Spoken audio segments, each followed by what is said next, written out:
Long ago, in the days when the earth was still young and kingdoms were rising, stories spread of beings so tall and mighty that ordinary men trembled at their sight. The Bible calls them giants, fearsome figures whose presence left nations in awe and fear. It all begins in Genesis 6, where we hear of the Nephilim, mysterious beings described as the offspring of the sons of God and the daughters of men. They were warriors of renown, powerful, mighty, and unlike ordinary men. Their existence was one of the reasons God sent the Great Flood, to cleanse the earth of such corruption. But giants did not vanish from history. Later, as Israel journeyed toward the Promised Land, whispers of their towering enemies returned.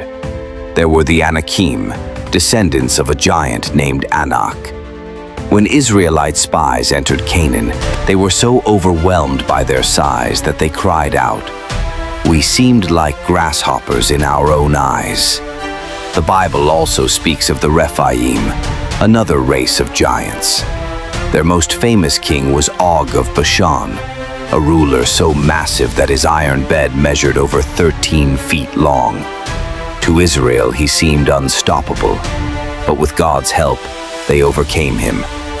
Other giant tribes, like the Emim and Zamzummim, also lived in the land, each remembered for their great size and strength, yet each eventually defeated.